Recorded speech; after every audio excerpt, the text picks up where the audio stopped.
brick fans, welcome to Brick Bakery, where all our jokes are half baked, and today I'm doing an interview with Cass from BlockheadUK.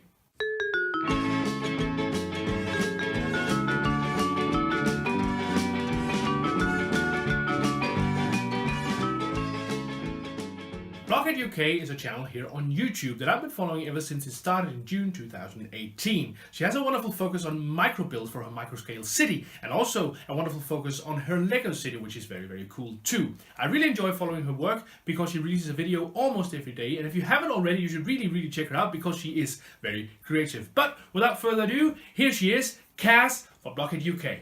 Hi Jacob, thank you so much for inviting me to take part in your collaborations. I was really excited when you asked me, and I can't wait to answer your questions. Thank you, Cass. It's very great to have you here. I'm very happy that you actually agreed to participate in this little collaboration. Now, let's get into those questions.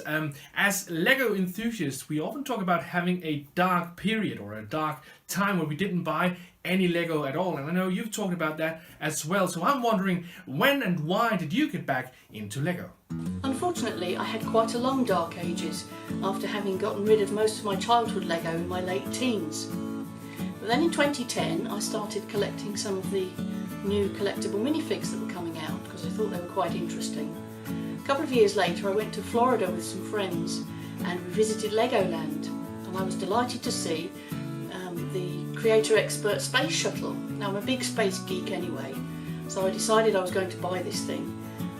There wasn't room for the box in my luggage, so I emptied out all of the bags into my shoes and packed them around my bits and pieces in my case and brought the box home and built it, and I thought it was great, really fun.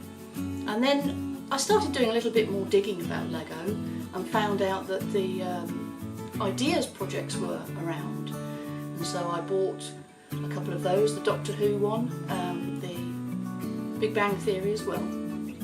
But even then I didn't really regard myself as an AFOL per se. I just got a few Lego sets. And then in summer 2017 I found the Saturn V rocket, which I thought I'd got to have because it got to go with my space shuttle. So I got one or two big sets, but as I say, still not really an AFOL. And then in October 2017 I went up to visit friends in the northeast of England and happened to see an exhibition of mocks built by a lovely chap called Richard Carter, and he built 10 different local landmarks and they were on display in the museum in South Shields. And all of a sudden my eyes opened again to the possibility of not just building sets that Lego had put together, but actually putting mocks together, my own creations. And I thought, wow, I'd like to have a go at this myself. So on the way home I stopped off at the Lego shop in Gateshead, in the Gateshead Centre, and bought myself one of the architecture sets. It was the Berlin skyline, and it's been kind of downhill ever since really. But yeah, I think that was my first set as I sort of self-recognised that I was an adult fan of Lego. And then I found the London AFOLs group on Meetup online and went to my first meetup with them in November 2017, and I certainly haven't looked back since. They're a great bunch, really enjoy their company, and it's great to have like-minded people around, meeting in real life, not just, you know, chatting on YouTube or whatever. So that's when I really got back into it in a big way. I think that's a wonderful story. I can recognize that, you know, sort of getting back into it sort of step by step, taking small steps, buying some sets and being sort of apprehensive, but then moving on into buying even more sets and then, you know, finally realizing I am an AFOL. So yeah, I recognize that journey as a wonderful story, Cass. Thank you. And I'm wondering, so you're going back into Lego and then YouTube. Why or what inspired you to start making YouTube videos?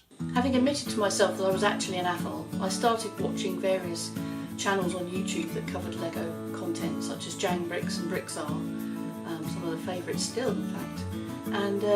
And then I decided to start my own Lego blog. Now I've been blogging on all sorts of subjects, mostly photography and such like, for over 10 years, but I started a new website to do with the Lego, and I was taking still photographs for that and writing content. And then I thought, actually, it might be quite interesting to make some videos as well, so why not?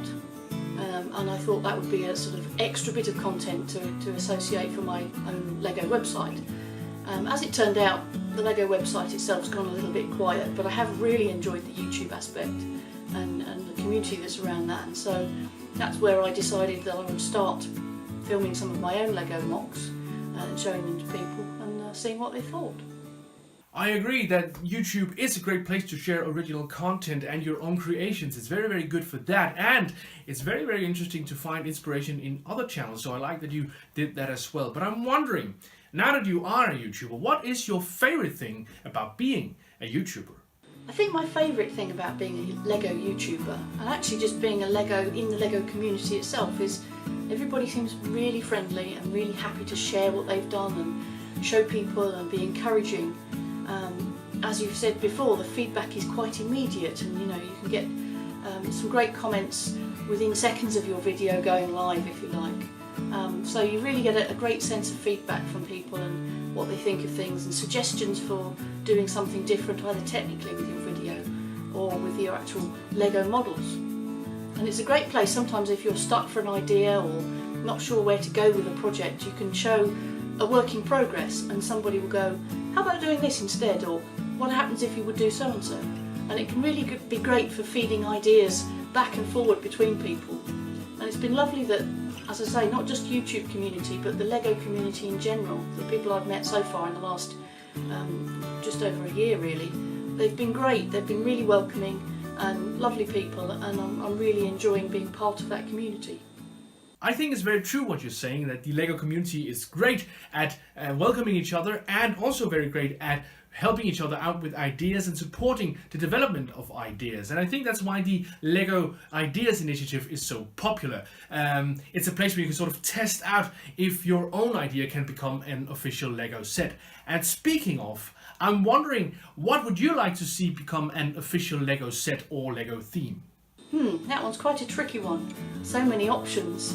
I had a chat with some Lego AFOL friends that I was doing a show with over the weekend, and they came up with a few suggestions, one of which really caught my attention, and that was Jerry Anderson and the whole Thunderbirds scenario. So there's some great models there.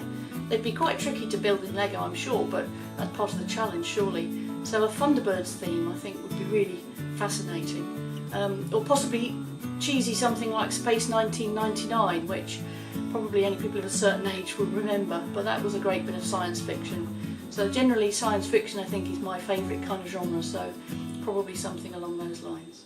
That's some very clever suggestions, I think. I think it's about time we get a proper science fiction theme as well. Maybe not space per se, but science fiction in some shape or form. And I think the Thunderbirds idea is quite good. So let's head into the last question of today. The last question is, if money were no object, which international Lego show would you like to visit? Ah, the great if money were no object scenario. I think I'd probably want to visit something like Brick World Chicago, because I've seen some great videos from there done by Beyond the Brick and others, particularly of the massive collaboration for the Great Ball Contraption. I built a few modules myself and really enjoy the fun that goes into building them and showing them to other people, and just the way that the public look at them and are just astounded by their creativity and ingenuity. So I'd love to see one of the really big shows that have a huge Great Ball Contraption display. Equally, one of the shows, and I think maybe the same, Brick World Chicago, has a massive Micropolis display, because as you can see behind me, I've got a few modules for those as well, and it would be lovely to be able to show them with other people's work as well, in a collaborative environment. I think the Chicago show is a great choice. I think I would like to go there myself. I hadn't thought of it right away myself, but when you mention it, I think, yeah, maybe I want to go there. But that's about all we have time for today. I hope you guys out there enjoyed this little interview, because I know I did. And if you want more of this, you should head over to BlockheadUK, because she's doing an interview with me over there, and there's a link in the description below for that. But that's all for me today. I hope you'll comment, like, and subscribe, and I hope I'll see you guys next Monday.